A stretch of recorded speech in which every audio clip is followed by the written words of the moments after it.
What's up, nerds? Welcome back. Today I'm talking about Impossible Jones #1, yet another example that you don't have to be Marvel or DC in order to tell superhero stories.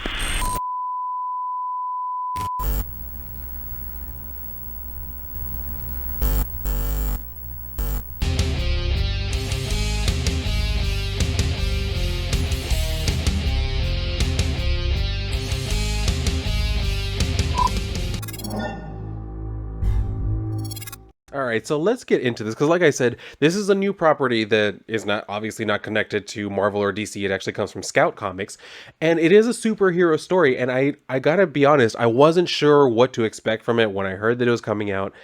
I didn't do any of the research. Apparently, this is a thing that's actually been going on. Well, not like this the series itself, but this idea has been around for a while. I think it started as like a Kickstarter, and now they're doing another one. I think for the next issue or something like that.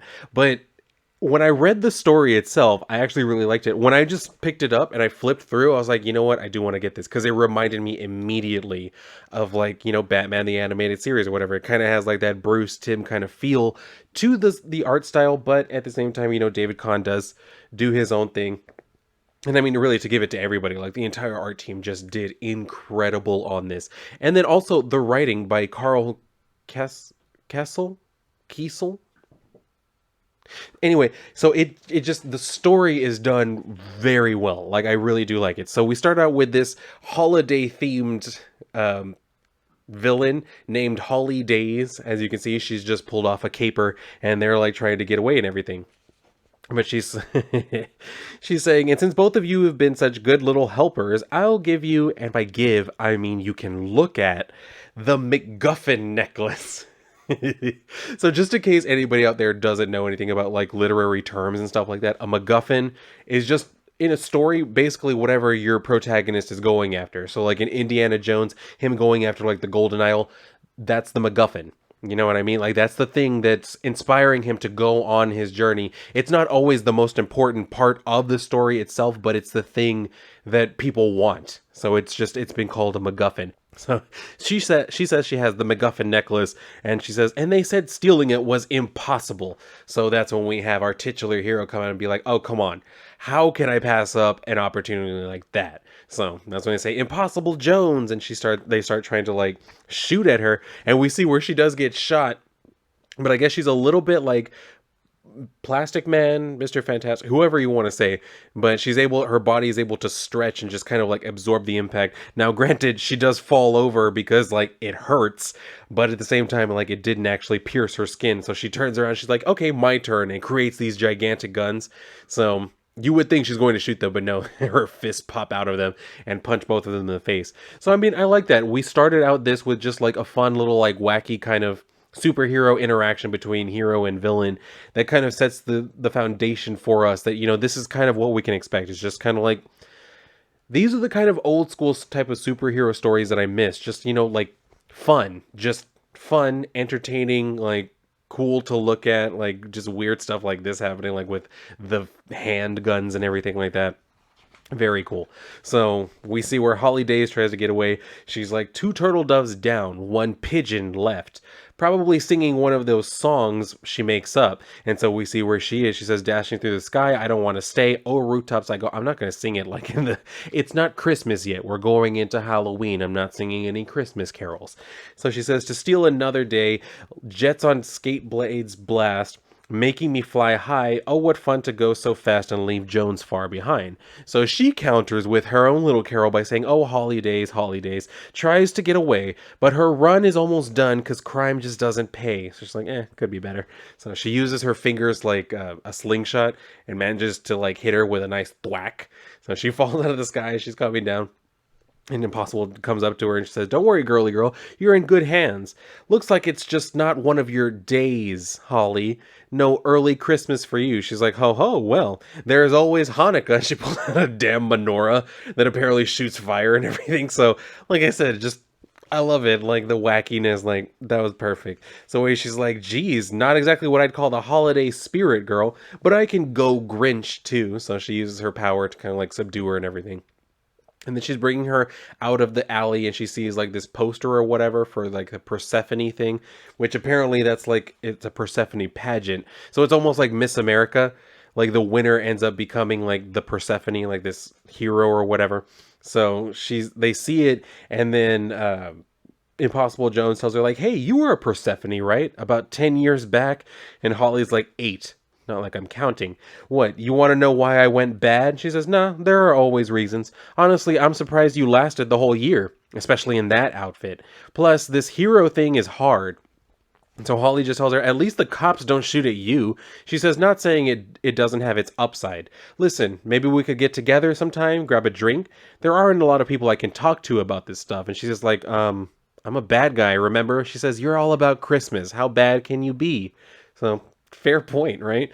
When Holly tells her, "So you're letting me go?" And she says, "You got away. It happens. Just be a good girl for a while, okay? You make me look bad. I can't be so giving next time." So, I mean, again, I kind of miss stuff like that from superheroes too. Like just random times of them being like, "Yeah, you know what? I'm going to let you go because you did something, but I stopped you. I'm going to go give it back. So just knock it off, all right? And if you do it again too soon, I'm not going to be as nice to you. I'm going to take you to jail and you're going to face the full weight of your consequences." Nothing wrong with that. I mean, fine. Like she said, she's all about Christmas. Can she really be that bad? She was just stealing stuff, probably just, to live a more lavish lifestyle. We don't know if she actually hurt anybody. I don't think so, judging by how she's kind of using kid gloves on her, but whatever. So she asks her like, "Okay, what about the MacGuffin?" She says, "Oh, I'm gonna keep it. Probably fence it myself." So they just kind of like break out in laughter together, and then she's like, lets her go. So then she kind of looks at it and she's like literally considering it, because then we get the flashback to kind of establish why she said that and why she's kind of looking at it like, maybe I should.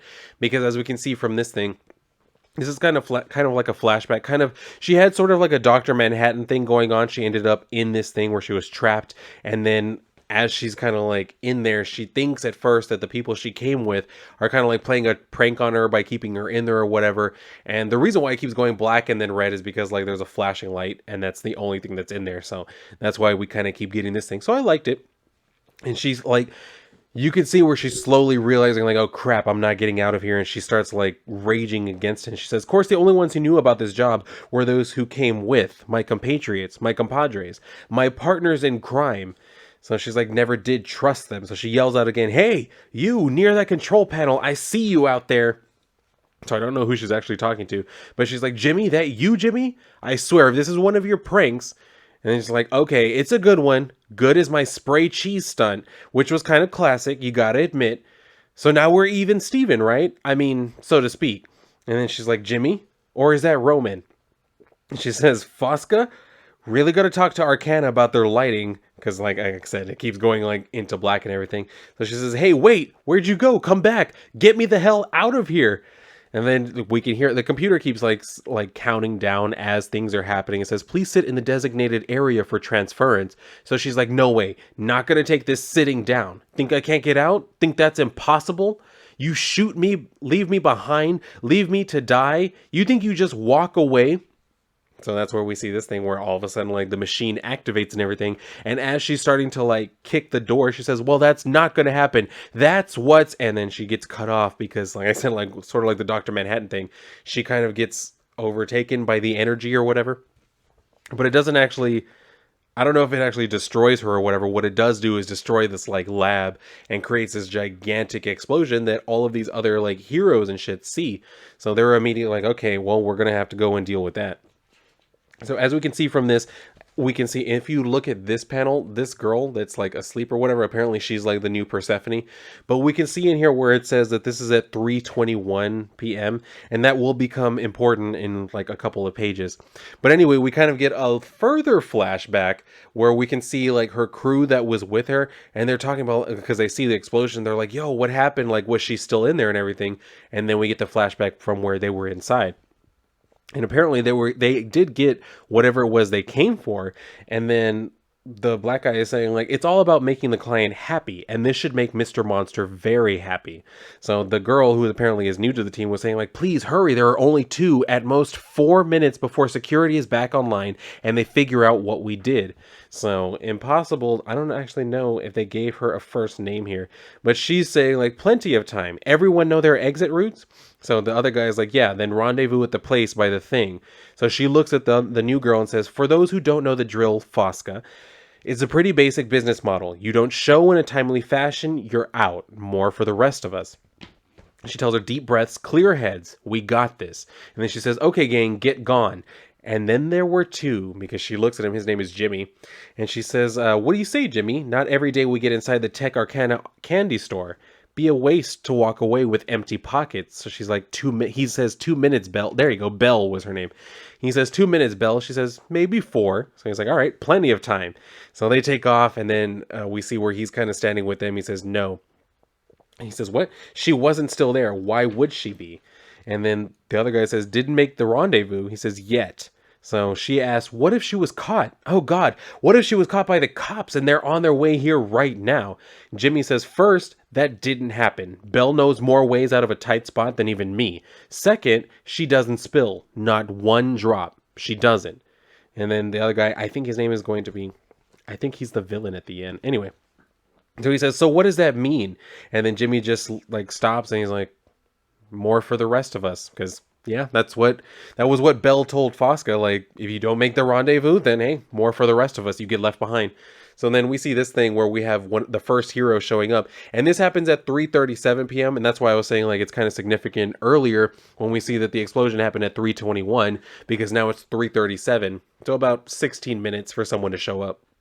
So he comes in and he's like just kind of calling out. He says, and the weird energy goes away. Thank you very much. So he has this like pole thing, kind of like almost like a javelin, whatever, like the pole vaulters use. And so he kind of like, how would you say, shrinks it? Whatever. It retracts. There you go. And he says, anyone home? Anyone need help? Card carrying superhero here to save you. Amazing story to tell your kids. Name's Polecat. But if you can't say that with a straight face, let out a groan. I'm used to, because I guess he was going to say I'm used to it. But then all of a sudden the next one shows up. And so he tells him like, well, it's not every day I beat you to the scene, Captain. But he says, I had some business to finish with the bearded lady. Came as quickly as I could. So Polecat's like, oi, I crossed paths with her freak show last spring. Seriously demented bunch. That fire eater, bug boy, those Siamese twins, the twisted sisters, they nearly killed me. And you took them all out in like 15 minutes, didn't you? So he's like, got lucky. So any idea what happened? And then we see this one show up. And when I saw him, he immediately reminded me of, no, not the Question. No, not Rorschach. He reminded me of Mr. A, who he did create the Question. But then when he started doing like his independent thing, Steve Ditko, damn words are hard today. Steve Ditko had this character named Mr. A, and he kind of had this like black and white motif kind of going on. And so basically his thing was like with Mr. A, he kind of like instilled more of his like objectivist values, like Steve Ditko's own objectivist values into it. He kind of saw like, if you commit a crime, that means you're a criminal, that means you're a bad person, so I'm going to deal with you. It was very much absolutes, and that kind of like played into the whole like black and white type of thing, you know what I mean? Because the comic, I believe, was in black and white. So when I saw this character, I was like, he just reminds me of Mr. A. But apparently his name is Even Steven, which is also kind of funny. But anyway, he says, a great disturbance, Captain Lightning, a great imbalance. And he says, then it's a good thing you're here, Steven. But he corrects him by saying, even Steven. He says, please use my full name as I use yours. Let us deal with each other equally. So, like I said, and just very, very sticking to that black and white type of thing. So, Polecat says, know who I don't want to deal with? Madame Vibora. In fact, I'm surprised Tech Arcana's CEO isn't here already. But Captain Lightning says she won't get her hands dirty quite yet. Juan Oso will come in first, and soon, with enough security to take over a small country. So Polecat just kind of tells him like, well, I mean, Juan's a good guy. I like him. And he says, though why he stays loyal to that Ice Queen, I'll never know. But Captain Lightning says he'll completely shut down access to this site. If there's anyone still needs help, if we want to know the truth of what happened here, this is our only chance. You see things the rest of us can't, Steven. And he corrects him by saying, even Steven, again. So Polecat just like interrupts by saying, hey, got an idea. You can call him Lightning and he can call you Steven, okay? That's equal, right? That's balanced. So he just kind of like hesitates for a second. He's like, yeah, that works. So He just, Captain Lightning says, "Thank you. Now, what can you sense about the explosion, Stephen? What set it off? Is there anyone we can still save? Were any lives lost?" He says, "Lost, yes. But matter and energy cannot be destroyed. It can only be transformed, reshaped. What was lost may still be found. The balance is shifting." So Captain Lightning asks him, "What does that mean?" And then Polecat says, "It means we're out of time," because then we see where Juan is showing up. So he says, "Security Chief Oso, nice of you to stop by, but the three of us have this under control." He's like, "Three?" And then he looks around and he's like, "Oh, well, Steven left." So he says, "You'll have to just trust me on that he was here or whatever." And so Juan says, "Though maybe you meant Persephone. Of course, this isn't a ribbon cutting, because apparently that's all she's kind of good for, I guess. I don't know." But Captain Lightning says, "I've fought beside many Persephones, Chief. They don't just represent New Hope City. They're quite capable of defending it, too." So Juan tells him, "Depends on who wears the pendant, doesn't it? This new one?" Apparently we see, like I said, she was the one who was asleep, and they're trying to like get in contact with her, texting her like, "Where are you? Persephone is needed," and shit. So he says, "Well, it's a school night, isn't it? Me, I like how she's emphasizing education, brain over brawn. Anyone can look tough and pick a fight." Well, yeah, that's true. I always advocate for more education too. Well, not so much education, like the way that the education system is set up right now, it's just bullshit. So I always advocate for people educating themselves, read more books, ask questions, and actually track down the answers. You literally have, if you have a phone, you have literal access to pretty much any answer that you want. So you have no real reason to say, "I don't know this," or "Why is this a thing?" You can look it up. So go ahead and do it. Anyway. So Juan is saying, like, "Speaking of, Tech Arcana had its own first responders to handle situations like this, ensuring city emergency services stay focused on taxpayer needs. Thank you for your concern. You're trespassing on private property. Please leave." So that's where we go over to Vibora, who's come over and started talking to Gila, or it could be Gila, depending on like who you ask. Different people pronounce like Gila monster differently. I usually just go with Gila. Some people pronounce it Gila monster. You could be a monster, a Gila monster, or a beast. Beast! Whichever you prefer, just go ahead and go with it. But anyway, Vibora is saying, "Thank you for meeting me at such an ungodly hour, Gila." And he says, "Not at all. Welcome to my Hortus Conclusus. By tapping into the natural geothermal source beneath our city, I have created a small slice of home in this urban desert. I assume this has something to do with the unfortunate accident at your labs." And she says, "Was it an accident?" So he says, "If you are somehow implying I ordered its destruction, you are mistaken. I am no terrorist." So she says, "I have enemies." And he's like, "We all have enemies." She says, "Who would pay handsomely to destroy my research?" But he's just like, "They didn't pay me. The man called Demolition Man. The man called Demolition, he can be hired. He could have caused this." But she says, "The blast, yes. But that street brawler could never get past my security. Very few can. There was a woman I employed, genius, but she didn't comprehend how I owned her ideas, her creations, that those were what I was paying her for. I recently had to let her go. She could bypass my security, even with my precautions." And so he says, "Fosca, yes, she approached me, was quite bitter, made a very enticing offer." And so she's like, "Did you put a team together for her?" He says, "We have a history, Vibora. We've helped each other, we've hurt each other, but I'm not going to admit to a crime even to you." So he says, because she starts hissing at him, and he says, "Hold your venom, woman. I will tell you this, Fosca was obsessed with her research. She wanted to continue it, finish it. If she gained access to your lab, she would never destroy it," which is a pretty good point. Yeah, why would she destroy it if that's what she wants to get back, right? So she says, "No, I do not believe in coincidence, Gila. But if, as you say, Fosca could not have demolished my labs, that it was not possible, then we have no choice but to believe in the, what? The impossible," because that's where Belle shows back up. She like rematerializes, kind of like Dr. Manhattan, like I said. But not entirely, because for him it was in stages. It was like, nervous system, then, or like bones, then nervous system, then like muscular system, all of that in pieces till eventually he became whole. Her, she just kind of like comes back in a flash of red lightning. So it says 3 days later, 3:21 a.m. So at the exact same time, she's like, oh, I don't feel so good. And she just kind of like, she falls off and like crashes into the bottom of shit. So she's kind of coming to, and we can see where they're like censoring her words, where she's like, fuck, because she's like, turn into Mr. Fantastic, where she's all stretched out. She's kind of trying to tell herself like, okay, this isn't real. She's like, okay, easy girl, pull yourself together. And then she's like, pull yourself. And apparently just her laughing is enough to her to like or like regain equilibrium, where she kind of starts pulling it together. But then we see where one of the security guys comes across her, and he's trying to like call for backup, but all of a sudden she like reaches and punches the shit out of him, knocks him out. So she's like, no way, I can't. Except you, yes, you can, girl. You can do things. You got powers like Persephone, like goddamn Captain Lightning. Should have died, but didn't. Been given a second chance, a chance to do things differently. And I will. I've made mistakes, but that changes now. Got things to fix, things to set right. Starting with payback on the bastards who left me here to die. And so we see where she like creates spikes on her fist, which looks pretty damn cool. But that's where we leave off on this for right now. That's the end of part 1.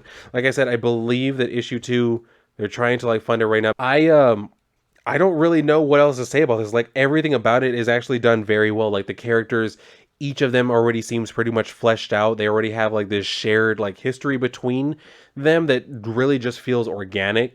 The art in here is amazing. Like I already said, it kind of gives me like vibes of like Bruce Timm's, type of artwork, but still distinctly its own. And just the story is just entertaining already. Like this already feels like a completely like fleshed out, thought out idea.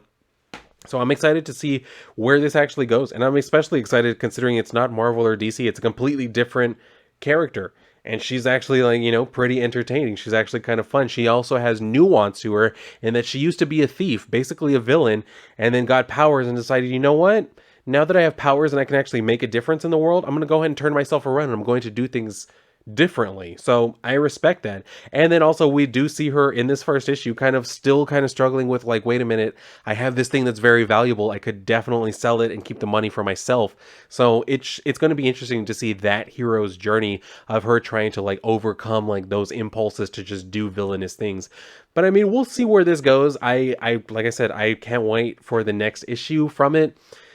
And yeah, we'll see where it goes. But I mean, if anybody out there has picked this up, I would love to know your thoughts on it. What did you think of like the art, the story, the character, the concept, any of it? I mean, this whole thing of like a hero with stretchy powers isn't anything new. We've had plenty of characters like that before, but we haven't had Impossible Jones. You know what I mean? Like it's a completely different person, and they're not trying to rely on just that, like, oh, the stretchy powers or anything. No, there's more to it than just that kind of separates her. Again, kind of like the Plastic Man thing, used to be a villain, but in its own kind of way, in a very different kind of way. So I'm willing to see where this particular story goes. Cannot wait to see more. But yes, if you have read this, please do feel free to share your comments with me down below in the comments. And if you enjoyed this video, then definitely like the video. Make sure you are subscribed. And if you would like, go ahead and share the video out. You know that I always appreciate that. But if you're done here, then go and read a book, especially this one. And if not, well, then I'll see you on my next video.